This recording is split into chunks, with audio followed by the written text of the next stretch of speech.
For more than 1,000 years, one of the key responsibilities of the state has been the production and the regulation of money. For much of that time, the Royal Mint was based in London, in the Tower of London. But a generation ago, it moved out here to the Welsh Valleys, this super secure location, which I have been given exclusive access to today. So I'm off to check out some of the treasures of the Royal Mint, if I can get in.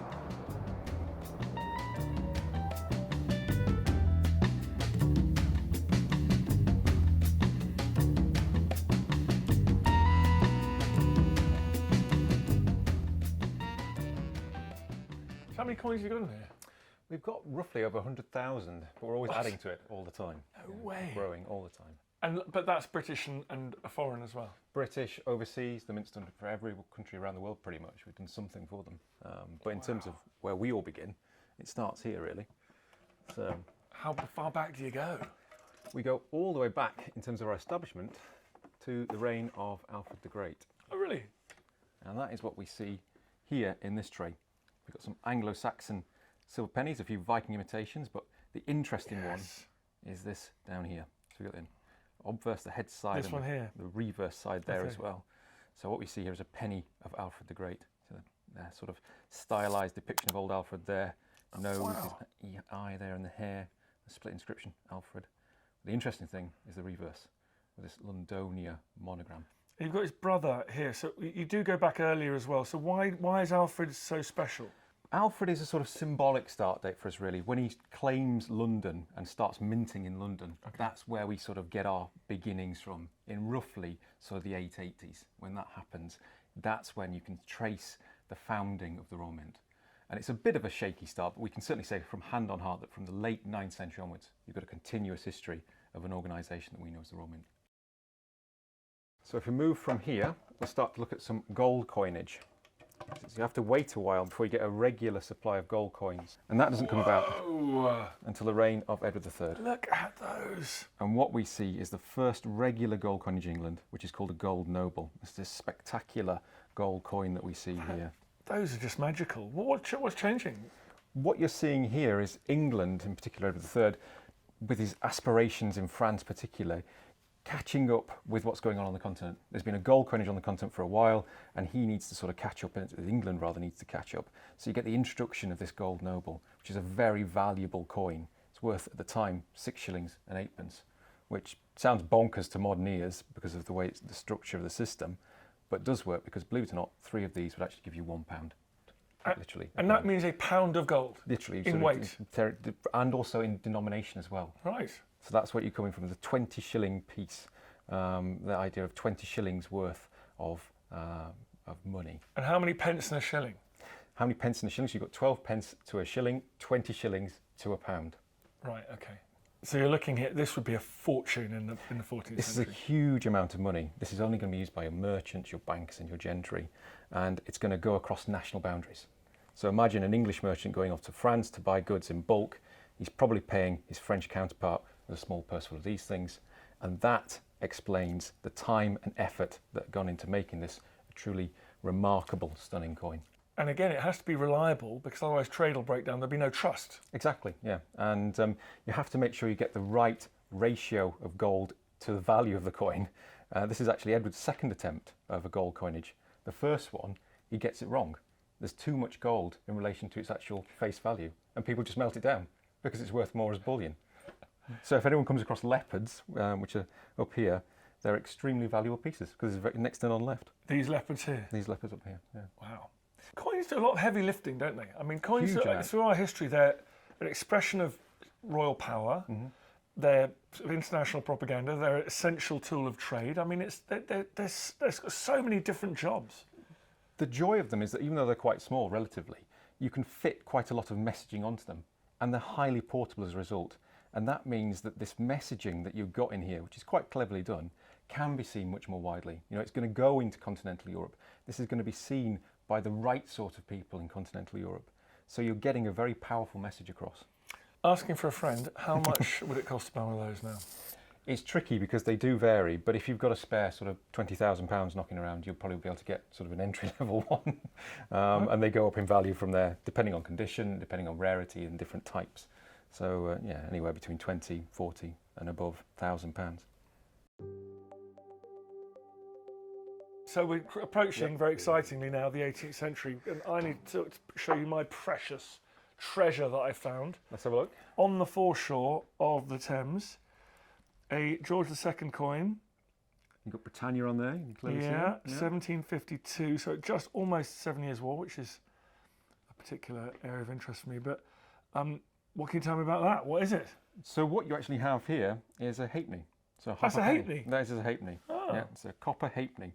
And we have... It's actually, how do you know that? 'Cause it's small, you can just... It's the size. So also from the design, obviously you can see George II on there, but what you get is Britannia appearing on the copper halfpennies and farthings of the period. Interestingly enough, it does tie in with Charles II because it's during his reign that you start to see copper halfpennies and farthings being struck. We also have one of these ourselves. Oh, brilliant. Well, I'm not surprised. Oh, you're telling me this isn't the rarest coin in the world and it's worth 10 million quid? I'm afraid not. Okay. Unfortunately, you might have Very to common.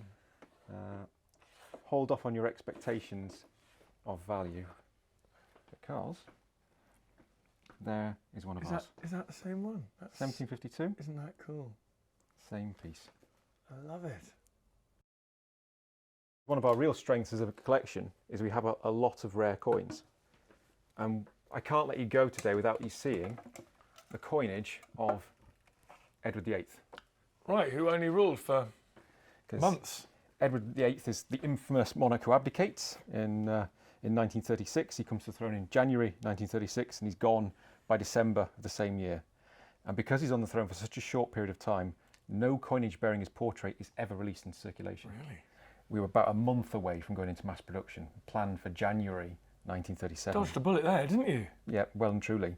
But the problem we have is that we go through the whole design process, creating a new monarch's coinage from new reverse designs and a new portrait. And what you see here are very, very rare coins because they're all the trials, the tests and the patterns that go into developing a new monarch's coinage. So hugely rare pieces as we didn't go into production. I'm sure there's hardly any in. We're probably looking at the lion's share of the... Well and truly. And you can see from some of these marks here that the British Museum have to borrow the pieces from us because they don't have any in their collection. So it gives you an idea of how rare they are. But Edward is a very difficult man to deal with for us at the Royal Mint because it's tradition that the way the monarch faces should alternate by reign. And that is a long tradition that goes all the way back to Charles II. And Edward would have been the first monarch to have broken those centuries of tradition because he felt that this was his best side. Oh, no way. And he was doggedly determined to have his best side left side of his face. appear on the coinage, yeah. And ironically, though, it never was released. It was never issued. So his brother, George, was able to keep the tradition going. Yep, the Mint sort of pretended that Edward played ball, and if you put three of them in a row, they actually face the same way, because the public will have never seen these.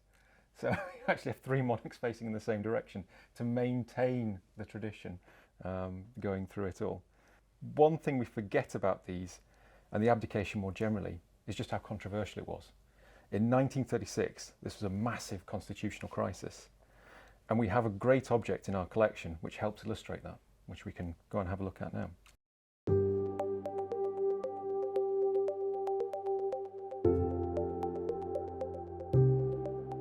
So we've come over here to look at the box in which the Edward VIII coinage was kept. And this, I think, really does demonstrate that constitutional crisis at the time in 1936.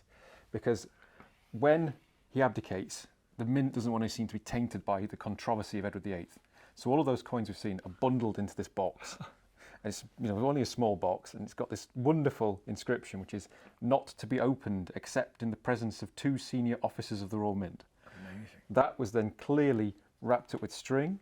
And with a seal on it. Is then sealed off to show if anybody's been at it. Old-fashioned cat and wax seal.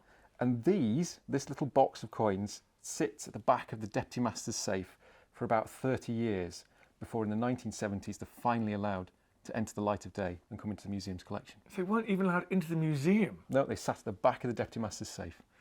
That shows how toxic it was. Right? Completely. And if we open it, we can see how these things were stored. You've got all the little envelopes that we have here, in which the coins themselves would have been kept. And you've got a little note here as well, which logs every time anybody would have accessed the actual collection itself. Something so symbolic about that. Just put them all in a box and Hide them away. Yeah, exactly. In a dark safe. And forget about them in the Tower of London. Until such time as it's no longer controversial. Wow. So we've all got those things in our houses that we just want to push out the way and forget about. This is the raw mint's equivalent. Well, ours are a little bit more valuable. The monarchy's dark secret. Exactly. And ironically, these are now the most valuable coins in your collection. Probably by far and away, yeah. Wow. Yeah, they're incredibly rare pieces. Isn't it funny? Before I get, what's your favourite coin of all the ones we've seen or ones we haven't seen? Probably ones that I have to say is actually a coinage portrait of Charles II. It's called the Petition Crown. It's done by an engraver called Thomas Simon, and it's a wonderful depiction of Charles II. You really get a sense of the playboy monarch from looking at this portrait. Love that. Well, thanks very much, man. Pleasure. Hope you enjoy the rest of your day. I headed over to the museum to speak to Rebecca Morgan about the auctions at the Royal Mint and the reasons why rare coins remain such an important part of our history. What's this one here? This is the Henry VII sovereign, regarded as the coin that started it all. The sovereign's still the most collected coin today, known as the chief coin of the world. And Henry VII ordered for this to be made because of the prestige, really. It was the largest gold coin made at the time. You could eat your dinner off that. I wouldn't. Well, that's the funny thing about coins, isn't it? They're designed to be, to allow you to buy and sell and to represent wealth. And yet, they've become so valuable. They're collector's items now as well. They're a piece of history, aren't they, coins? They went through a certain period of time, they were made in a certain period of time, whose hands they could have passed through. That's what fascinates people, is the story behind the coin. I mean, the design is beautiful, and some people collect for design alone, but usually it's the story that really gets people hooked into collecting. They're quite valuable, I guess, right? So they're a good source of, if you're nervous about economic breakdown, you can keep them in your house and under your bed. Absolutely, they can be, and it obviously depends on what you collect. So circulating coins generally less so, but the rarer the coin, usually the more valuable it can become. Do people send you in coins, and do you have a kind of Antiques Roadshow role here?